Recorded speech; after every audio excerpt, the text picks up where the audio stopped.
Hey Deeds fans, welcome to Before the Bounce for round 4. We're out of lockdown. Exciting times. There's going to be a crowd at the game this weekend and we're up against Libby Birch's former side, the Western Bulldogs. Before we get into the opposition, last week was an absolute beauty. We're 3-0. It was an exciting game of footy, wasn't it? Yeah, we knew we had to turn it on for North Melbourne and I thought our ball movement was incredible. I think a lot of people were saying it was one of the best AFLW games all year. We had a really attacking mindset and foot skills were on point. Yeah, you talk about that ball movement. It was a real slingshot off half-back through the corridor. Exciting stuff to watch. Yeah, and our forwards had perfect timing towards our midfielders, so it just looked like great footy. We spoke about not kicking the first goal yet this season last week on the show. We still haven't, but I thought we started much better. The intensity was there early. We've got some examples here. Zanka, not just one attempt, but going in consistently. McAvoy, her first game for the season, really crashing packs, courage.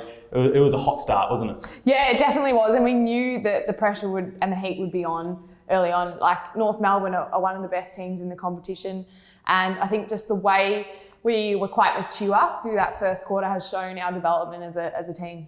Unfortunately, this week we do have one out. Sinead Goldrick, who's been in unbelievable form, she'll miss with concussion. But that creates an opportunity for Lauren McGee to come in and play her first game. She's obviously come across from Ireland, hasn't really known the sport for long, but she's as competitive as they come. So looking forward to seeing her out there. And there is some sad news as well. Of course, Shay Sloan, we found out during the week, won't take any part in this season. A third ACL and a tough blow. Yeah, we were extremely saddened to hear about Sloanie's third ACL, and to her credit, she actually did it in a training session before our game and didn't want us to know before we played. So that just shows the genuine, team player and true Melbourne person that she is. And we all found out after the game, and I suppose, we're all completely shattered and devastated for her, but we're going to wrap our arms around her and she's going to be a really important part to our group this season. We were looking forward to seeing her in that back line, but I think the important thing about this side is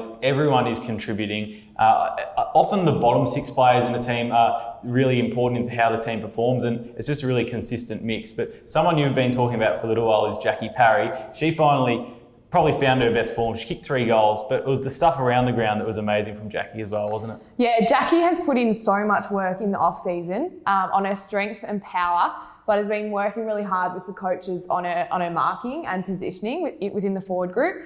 And I know as a defender playing on her during training, it's been extremely tough. And Jackie Parry is certainly showing her stuff out there on the field, and it's it's working so well for us.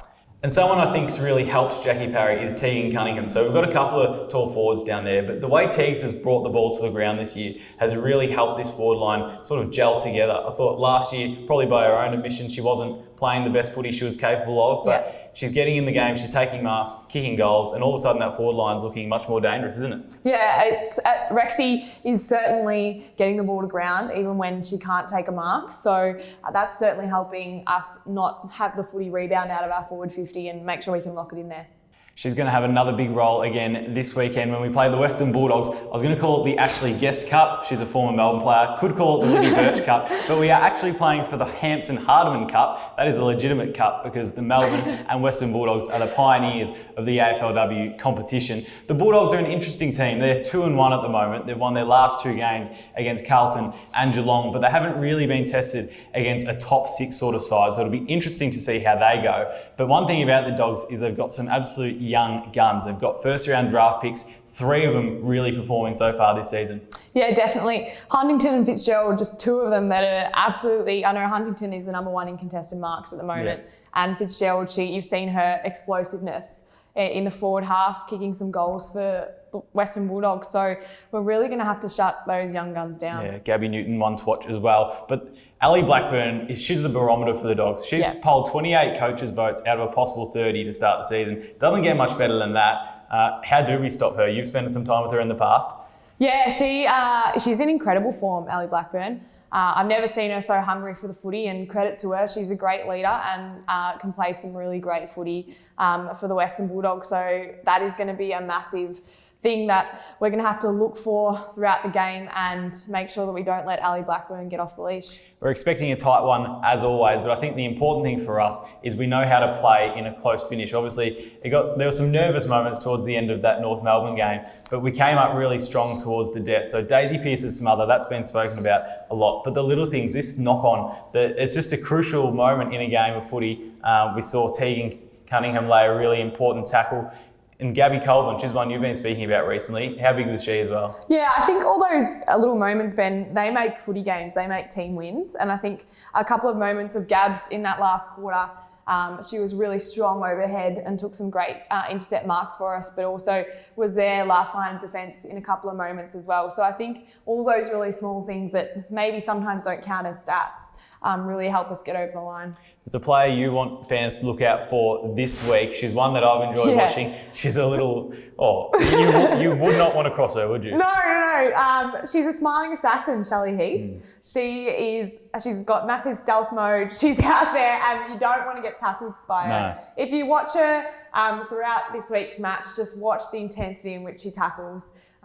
She's only little in size, but she's got a huge heart, and I don't want to be tackled by Shelley Heath. Not at all. 160 centimetres, but sneaks up on her opponents and genuinely hurts them. The thing I want the fans to look out for is the way we lock the ball inside our forward 50. So late in the game last week, it was all about field position. We were able to get that, and when we created a stoppage inside forward 50, I really liked the way we set up a wall. We had Loz Pearce behind the ball, Daisy Pearce, Maddie Gay in positions to come forward and attack and really keep that ball inside there, which of course is going to be important if the game gets tight towards the end. In terms of next week, well, at this stage, we don't know the fixture. It's all up in the air. Any guesses? I reckon it'll be a Melbourne-Collingwood match. Melbourne-Collingwood, a good rivalry. One thing that could work in our favour potentially is we're not going to play all sides. The fixture's not going to be necessarily fair. You could miss a Fremantle, an Adelaide and a Brisbane. So I guess luck of the draw is going to determine how well we go this season. Big game this weekend. Bulldogs, you looking forward to it? It is a rivalry game for you. It's always... I think Melbourne, and regardless of whether I played for them or not, Melbourne and Bulldogs have sort of been the start-up teams of the competition. Way back a few years ago, they were the icon team. So it's always been a really passionate match. So it'll be interesting to see how we go. Well, good luck for that one. 3:10 p.m. at Whitten Oval. We look forward to seeing you there.